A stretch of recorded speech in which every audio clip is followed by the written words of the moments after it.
Hello my friends, I'm Saddlebags and this is the Witch, a 2020 Royal Enfield Himalayan Euro 4 in granite black. Now I've covered almost 1800 miles on the bike, on everything from dual carriageways to green lanes, and I'm going to tell you what I think of the bike so far. Now first of all, let's have a look at the bike. Now some might say it isn't the prettiest, others that it's downright ugly. Personally, I think it looks like it came from a Kinder egg and it's been snapped together by a 5-year-old. But actually, I think there's something quite endearing about it. It's basic, rugged, non-pretentious, and I really like it. Now I'm not going to go into too much detail with facts and figures. There's plenty of pages on Google that will tell you how many spokes it has, right down to gear ratios. But for those of you that are desperate for some numbers, 190 kilograms wet, 5-speed gearbox, 245 horsepower. Wait, 24.5. But as far as I'm concerned, it's not about the numbers, it's whether or not a bike works for you. Now I opted for the adventure pack from new, which comes with your brush guards, your crash guards, and the pannier boxes. And in this box, I have a loaf of bread for no other reason than I saw Exeter Rider do it once, and he's really good at reviews.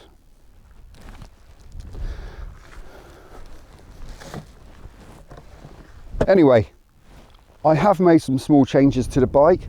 There's a video about that up here. That saves me running over that, and I can keep this video to a minimum length.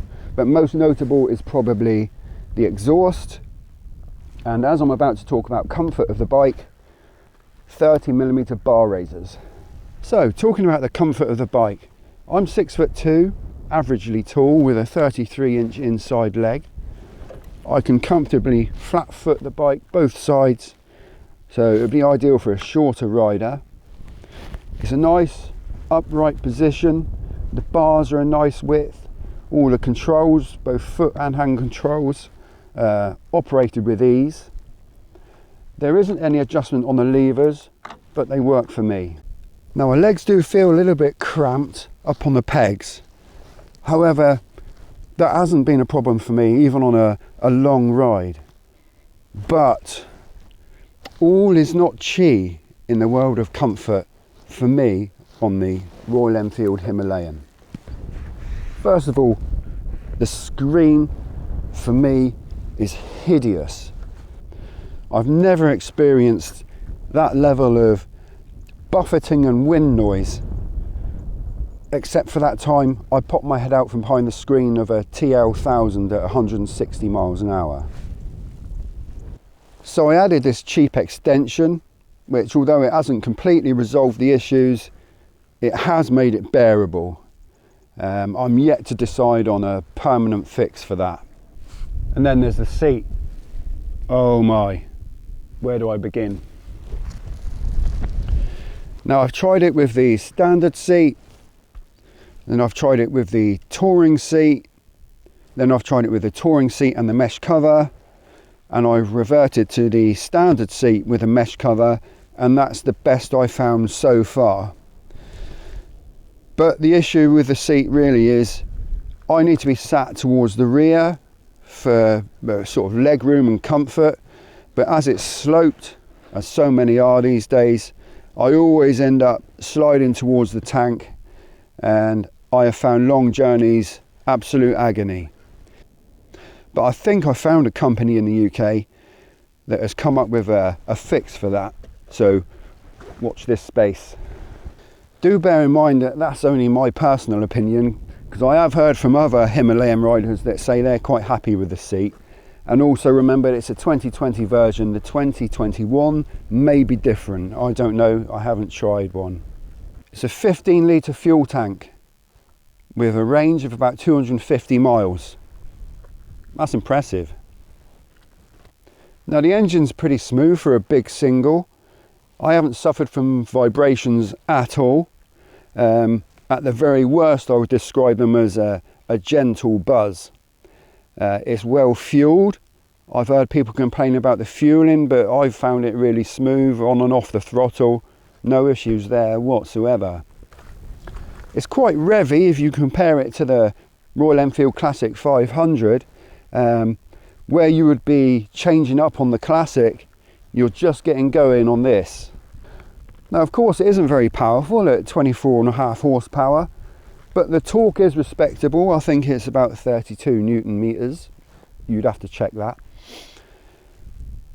But piling it with luggage or even a pillion seems to have virtually no effect on its performance. Now I have tried it with a pillion and there's a video about that just up here. The suspension is basic. You've got conventional non-adjustable forks on the front and a step adjusting monoshock on the rear. I think there's 8 or 9 settings on that, but I haven't felt the need to fiddle with that just yet. Now the brakes I talk about briefly on the road in a moment. Now it's bi-brake calipers front and rear, and despite having a fairly big disc on the front and braided hoses, I have to say they do feel a little weak, and you do have to give them a good squeeze. Now it comes supplied from new with these Seat tyres, which I have to say I was a little bit disappointed about because I was expecting Pirellis, but they're actually doing okay. They handle most services, but they do struggle in thick mud, as you'll see shortly. Now, as I said near the beginning, it's not about facts and figures, it's about how a bike feels and how it works for you. So let's take it out and see how it copes on different roads. I've already done this bit. Okay, let's kick off with dual carriageway, because we don't have any motorways in Cornwall. Now to my mind, you want to be doing 70 miles an hour to run with the traffic.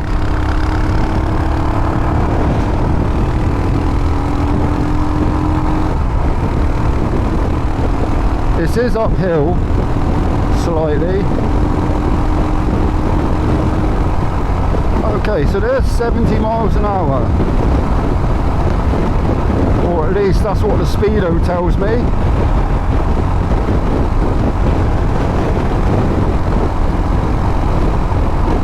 And the bike feels fine, but I don't know if you can see the rev counter there.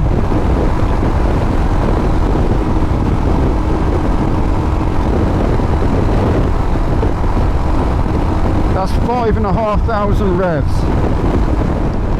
Now, although that didn't feel like a strain on the bike, red line is 6,500 revs, and I feel that 5,500 is just a bit of an ask.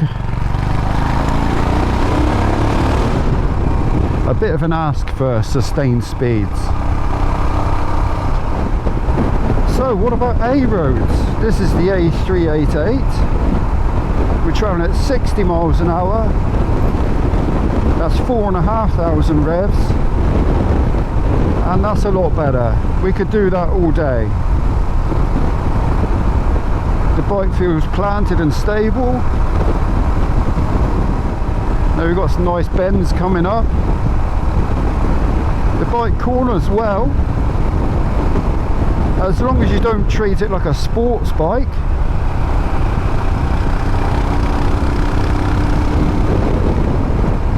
If you start pushing things a bit too hard, it will get a bit of a wiggle on. I guess that's a combination of soft suspension and perhaps moving around a bit on the tread blocks.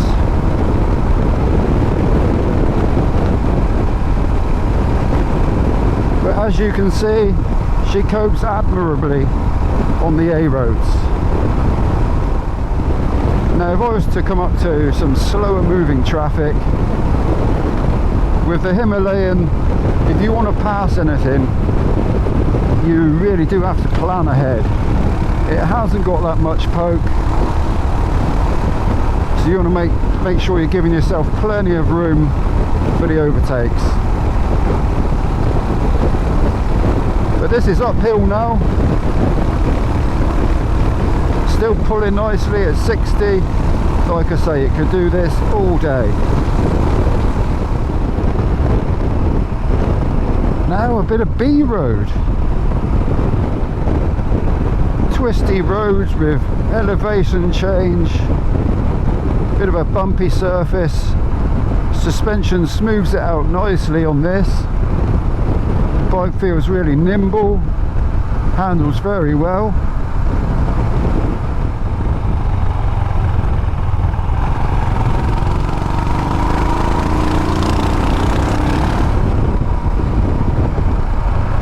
Let's just cover brakes briefly. I've heard people complaining about the brakes, and if I'm honest, they don't feel that great.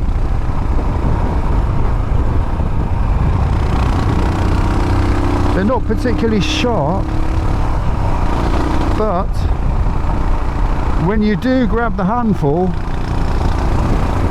they work perfectly well. I've had to stop pretty quick with Mrs. saddlebags on the back of the bike, and the brakes work just fine. And the fact that they're not particularly sharp is actually a positive when it comes to off-road. So now we're doing 50 miles an hour, and that's just below 4,000 revs.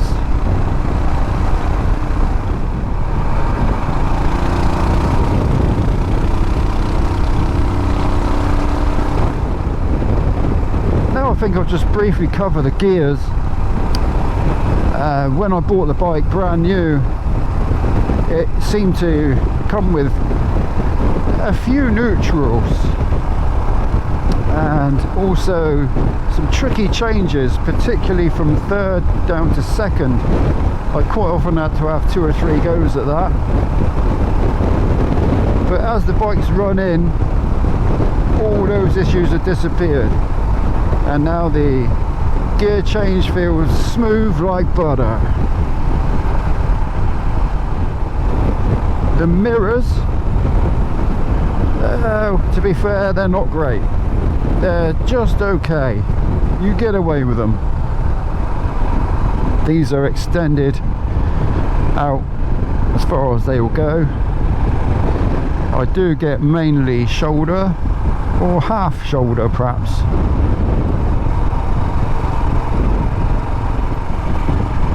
Now we're heading in for some back lanes. So we got a bumpy, loose, green surface, and the bike just feels absolutely fine running up the middle here.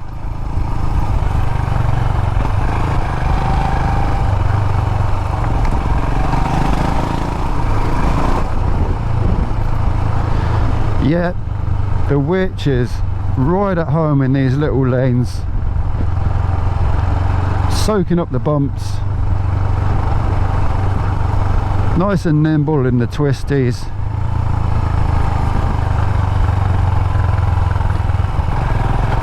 Perfect bike for exploring the little lanes around here.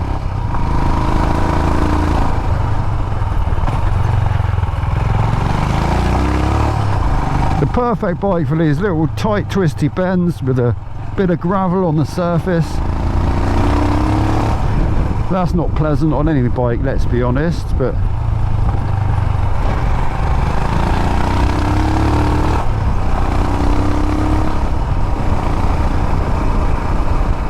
yep, works well.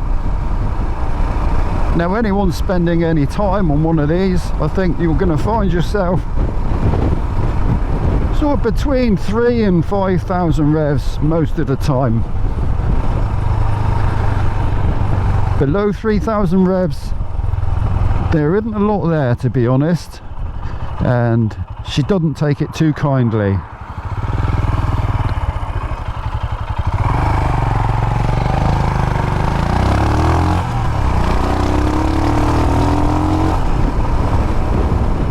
I think maximum power is probably somewhere around 5,000 revs. That's where it all comes alive and the front wheel starts coming up. Perhaps not.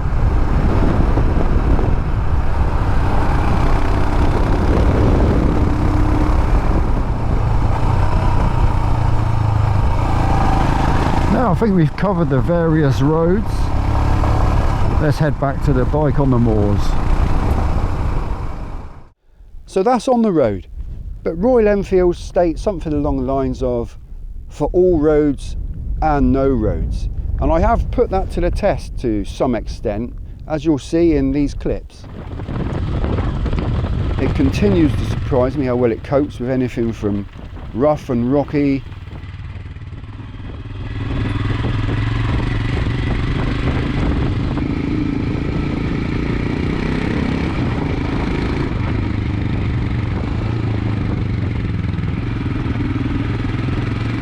dirt,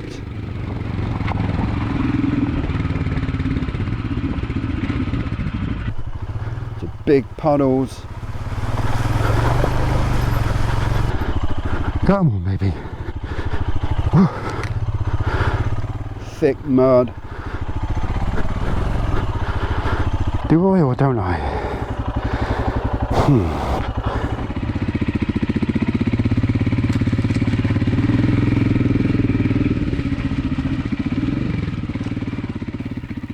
Now don't get me wrong, it's not God's gift to off-roading. Of course it's not, and neither am I.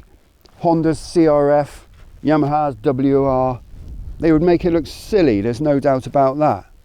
But the fact that you can do these things, and you can ride it to work the next day, do your shopping on the way home, perhaps tour Wales the following weekend, even with your other half on the back, in my opinion makes this a fantastic little bike.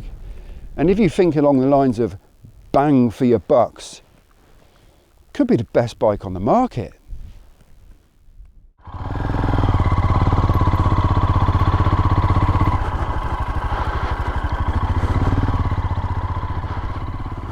So I think all that's left is to summarise. We'll get the bad points out of the way. The front brake is a bit weak, but I understand fitting sintered pads helps. The screen, the seat, dual carriageway is not ideal. The things I didn't mention, short service intervals at every 3,000 including valve clearances.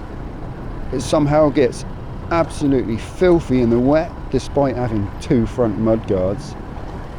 But I feel the good far outweighs the bad. It's simple, cheap to run and maintain. Although it may feel a little lackluster on main roads, it's perfectly capable. It doesn't have the character of the classic 500, but it does have character and a little personality of its own.